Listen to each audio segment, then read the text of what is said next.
Hello and welcome back to Badminton Insight. As 400,000 of you have now smashed the subscribe button, we ask you to send in questions that you want us to answer in what's hopefully going to be a very insightful Q&A video.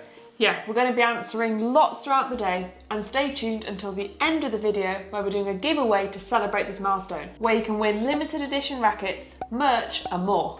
Before we get started, we just want to take a moment to say thank you to you all. Whether you've been watching our videos from the beginning or just started following us, you guys honestly inspire us to keep making videos on all things badminton. So thank you so much for subscribing and watching. Now let's get straight into the first question.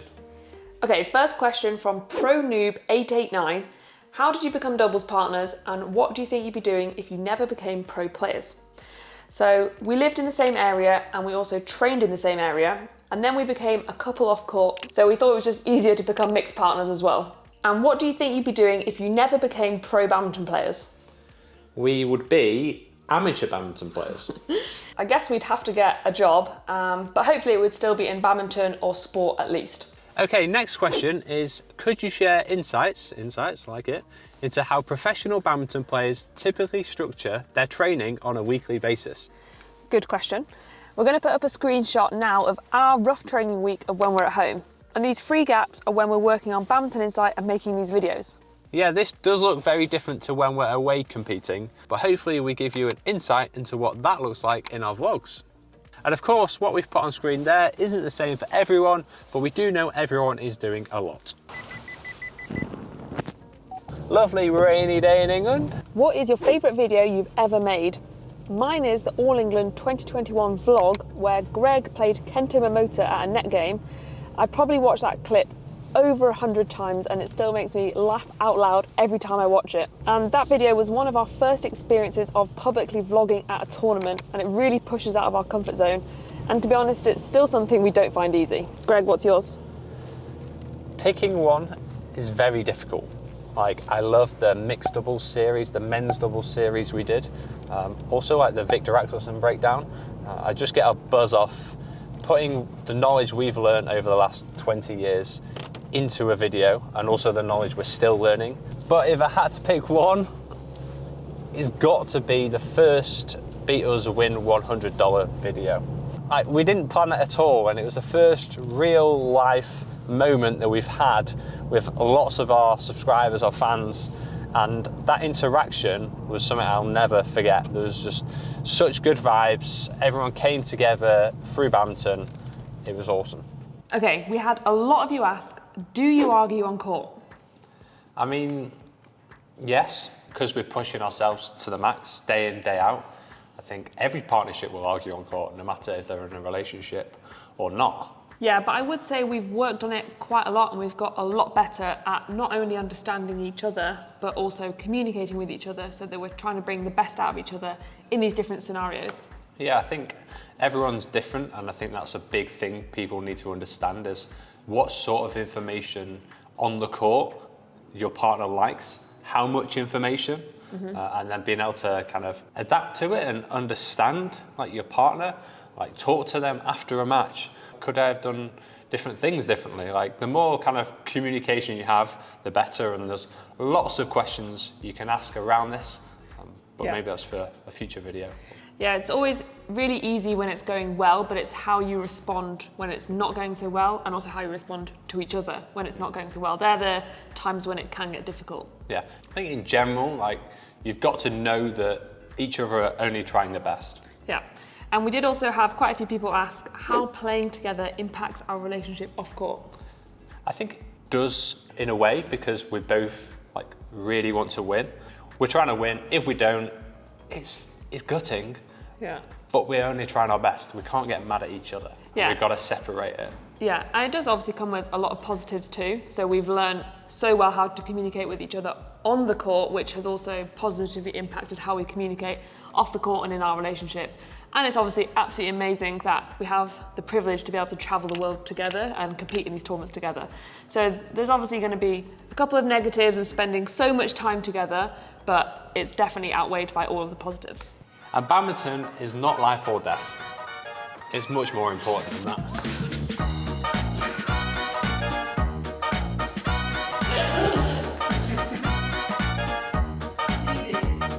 Okay, our next question is from Tom Maxwell, and he asked, how have you guys managed to climb the world rankings over the last 3 years whilst also growing the channel, as both are massive time commitments? They are.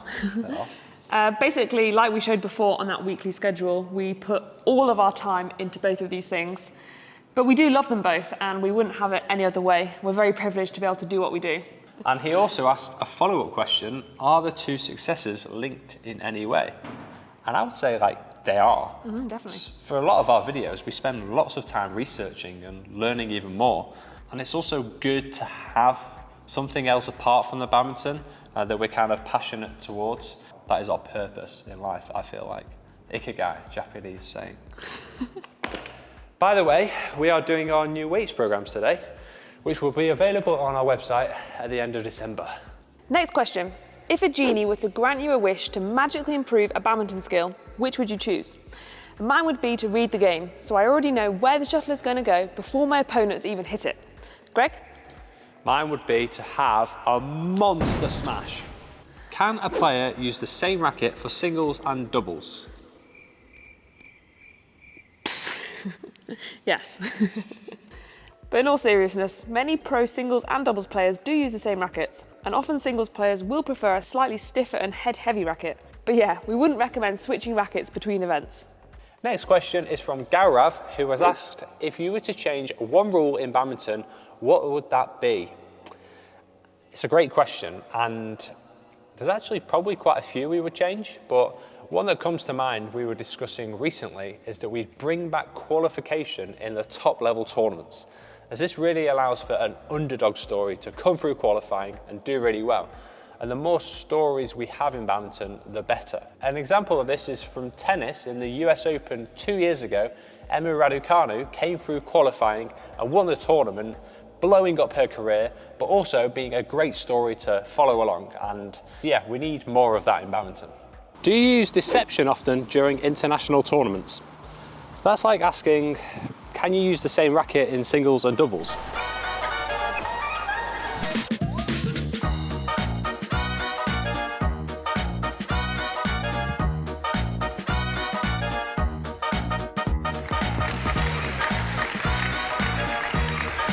Jen, next question. Are we going to do a weekend coaching event in 2024? Yes, we really want to. We didn't have the time to this year in 2023, but yeah, it's one of our huge goals for 2024, and if you do want to come to one of those events in the future, then we're going to leave a link in the description below so you can be one of the first people to be notified. Next question is, are you guys planning to have children? And if so, will you make them play badminton? Hopefully, yes, we would very much like children at some point. Yeah, and will we make them play badminton? They must play badminton. Only joking. I think we will let them play lots of sports, let them try out lots of things when they're younger, and let them dictate what they like to do and enjoy doing. Leave it up to them. We won't force them to do anything, for sure. What are your plans after retiring? We would love to keep doing this, making videos, helping you guys improve your game, and hopefully growing the sport around the world. Okay, the next question is, do you string rackets yourself? And yes, I do. I've been doing it the whole of my career, our careers. I've strung both of our rackets since we were 16. So that's 13 years now. And we also had another stringing question from Pavel, who asked, how often do you change the string on your main racket? Now, we break probably around one a week. So we change the strings when we break the rackets. If they don't break for like 2 months, then we will probably change them. But as a general rule of thumb for non-professionals, we would say that you should restring your racket in a year the amount of times you play in a week. So if you play 3 times a week, then you would change your rackets 3 times in a year, or restring your rackets 3 times in a year. And we don't just have one main racket, we're lucky enough to have 8 each, which we rotate between. Okay, next question is, what are your views on starting to learn badminton late in life, 35 years plus? Do it. Are you going to be a pro? No, unfortunately, probably not. But there are so many mental, physical, social benefits of playing badminton. So yeah, definitely go for it. Very nice. So next question is basically asking who is behind the scenes on the motion graphics for our channel, and saying they are very good. And I also agree, they are very good. And the person behind it is my wife. She has basically learnt from the start of the channel completely how to edit from scratch through YouTube videos or free online tutorials, and put it into practice, and I think it's quite good. Okay, next question was the most liked question on YouTube, and we'll paraphrase it a little bit because it was quite long. Does it ever get demoralising coming up against such hard opponents early on in tournaments, like in the last year? They know. Yeah, I think it does. If anyone that follows us professionally on court will know that we've had quite a tough year. We've not won loads of games. And yeah, it's definitely not easy playing these top pairs. But it's been such a goal of ours for so long to be able to get into these tournaments regularly that we finally had the ranking to be able to do this. So we felt we had to go for it. Yeah, that gap between playing like the lower level tournaments and then the super duper tournaments is quite big, and you're always going to get someone very good inside the top 32 in the first round. Often for us it's been inside the top 10 in the world. So yeah, it's been difficult, and we have come close to lots of these top pairs, like 19-14 up in the first set against world number ones. Lost the first set 23-21 against world champions. So we've had these close ones, we've learnt a lot, but unfortunately we've just not quite managed to get that win. And we've come very close at times. The All England is one that stands out.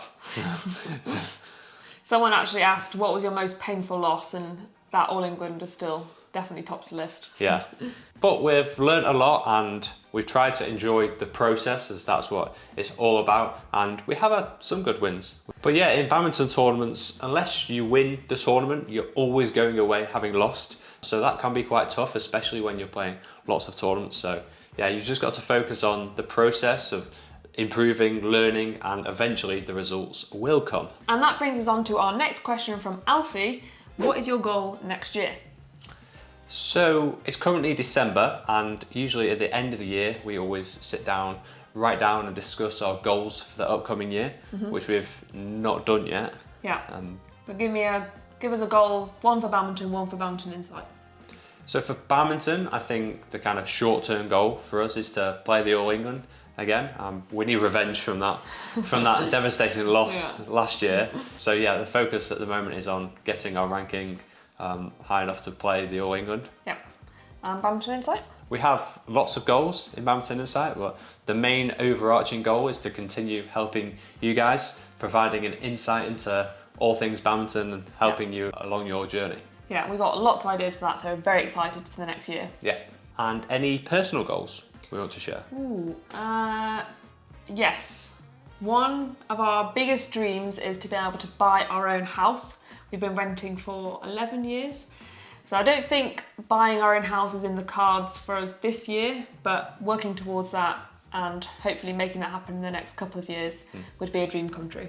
Okay, giveaway time. So to celebrate this milestone and thank you all for your support, we're giving you the chance to win one of 2 bundles of badminton prizes. Bundle 1 includes this Victor 55th anniversary racket, which comes with this limited edition box, a set of string and 2 grips for your new racket, a Victor racket bag, a pair of shoes in your size, Badminton Insight bottle, all of the products on our website, mouse mat, action figures, and Badminton Insight stickers. And bundle 2 includes a brand new Victor Thruster F, the racket we both currently use, a racket bag, string, 2 grips, Badminton Insight bottle, all of the products on our website, a mouse mat, the action figures, and Badminton Insight stickers. So if you want to join previous giveaway winners like VJ, Darren and Omar, then all you have to do is like this video, make sure you've smashed the subscribe button if you haven't already, and leave a comment on this video of your favourite Badminton Insight moment or video, or a future video you want to see from us. The giveaway is completely free to enter and is of course available worldwide. It will close on the 31st of December and we'll then randomly choose 2 winners and announce this on our YouTube community tab and also over on our Instagram stories. Yeah, and please be wary of any spam comments. As Greg just said, it's completely free to enter. We're not going to ask you for any money for shipping, and if you win, you won't be contacted until the 1st of January, which will be from our account with a verified tick. So yeah, please be aware. You've got to be in it to win it. And thank you so much to everyone that asked a question for this video. We had so many, including lots of badminton specific questions, which we've saved for a future badminton Q&A video. And lastly, thank you so much again for your support of the channel, and we're looking forward to hopefully creating lots more insightful videos in the future. Bye. Badminton players typically there. Next question. If a greenie? From Pavel, who asked, What are your... Bleh. And then this year, because we've played so many... Someone's knocking at the door. lost it. Really. And don't forget to smash the subscribe button.